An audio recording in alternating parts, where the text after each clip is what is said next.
ಇಂದೇ ಡೌನ್ಲೋಡ್ ಮಾಡಿ ಮತ್ತು ನಿಮ್ಮ ನೆಚ್ಚಿನ ಶೋಗಳನ್ನ ಆನಂದಿಸಿ. ಇಂದ್ರಮ್ಮ ಅವರೇ, ನಿಮ್ಮ ಮನಸ್ಸಲ್ಲಿ ಎಷ್ಟು ಕೋಪ ಇದೆ ಅಂತ ನನಗೆ ಅರ್ಥ ಆಗ್ತಿದೆ. ಆ ಶ್ರಾವಣಿ ನನಗೂ ನನ್ನ ಮಗನಿಗೂ ಅನ್ಯಾಯ ಮಾಡಿದ್ದಾಳೆ. ಈ ಕಡೆ ಸುಬ್ಬು ಮನೆಯವರಿಂದ ನಿಮ್ಗೂ ನಿಮ್ಮ ಮಗಳಿಗೂ ಅನ್ಯಾಯ ಆಗಿದೆ. ಯಾವುದೇ ಕಾರಣಕ್ಕೂ ಅವ್ರನ್ನ ನಾವು ಸುಮ್ಮನೆ ಬಿಡಬಾರ್ದು.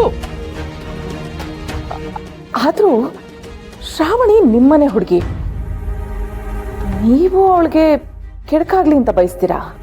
ಅಯ್ಯೋ ನೋಡಿ, ಶ್ರಾವಣಿ ನಮ್ಮನೆ ಮಗಳೇ ಆಗಿರ್ಬೋದು, ಆದ್ರೆ ಅವಳಿಂದ ನಿಮ್ ಮಗಳಿಗೆ ಅನ್ಯಾಯ ಆಗಿದೆ.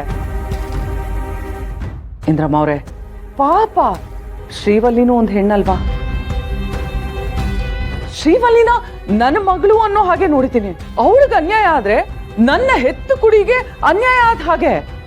ತುಂಬಾ ದೊಡ್ಡ ಮನ್ಸು ನಿಮ್ದು. ಆ ಶ್ರಾವಣಿಗೆ ದುಡ್ಡಿನ ಮದ, ಆದ್ರೆ ನಿಮ್ಗೆ ಎಷ್ಟು ಒಳ್ಳೆ ಮನ್ಸಿದೆ. ಆ ಶ್ರಾವಣಿ ಎಲ್ರೂ ತನ್ನ ಕಡೆ ಮಾಡ್ಕೋಬಹುದು ಅನ್ನೋ ಭ್ರಮೆಯಲ್ಲಿದ್ದಾಳೆ. ಮನೆಯವರೆಲ್ಲ ಅವಳ ಮಾತಿಗೆ ಮರಳಾಗಿರ್ಬೋದು, ಆದ್ರೆ ನೀವು ಮಾತ್ರ ಅವಳ ಜಾಲದಲ್ಲಿ ಬೀಳಲ್ಲ ಅಂತ ಅನ್ಕೊಂಡಿದ್ದೀನಿ. ಸಾಧ್ಯನೇ ಇಲ್ಲ. ನನ್ನ ಕಣ್ಣು ಮುಂದೆನೆ ಅವಳ ಜೀವನ ಹಾಳಾದ್ರೇನೆ ನನಗ್ ಸಮಾಧಾನ ಆಗೋದು. ಹಾಗಾದ್ರೆ ಇನ್ನು ಮುಂದೆ ನಮ್ಮ ದಾರಿಯಲ್ಲಿ ನೀವು ಇರ್ತೀರಾ ಅಂತ ಆಯ್ತು. ಖಂಡಿತ ಇರ್ತೇನೆ. ಅದೇನ್ ಮಾಡ್ಬೇಕು ಹೇಳಿ.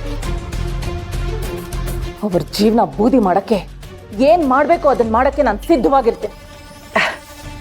ತುಂಬಾ ತುಂಬಾ ಥ್ಯಾಂಕ್ಸ್, ತುಂಬಾ ಥ್ಯಾಂಕ್ಸ್. ನಾನು ನಿಮ್ಗೆ ಆಮೇಲೆ ಕಾಲ್ ಮಾಡ್ತೀನಿ.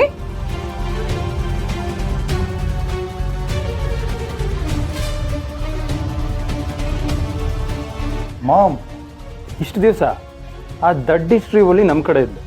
ಅವಳಿಂದ ಒಂದು ನಯ ಪೈಸಾ ಉಪಯೋಗನೂ ಆಗಲಿಲ್ಲ.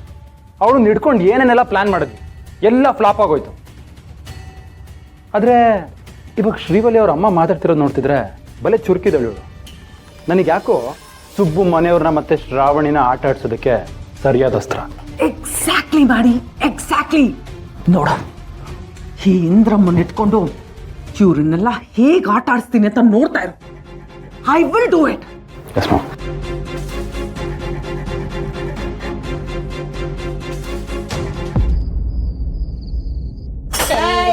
ಪಾರ್ವತಿ ಪತಿ ಹರ ಹರ ಮಹಾದೇವ.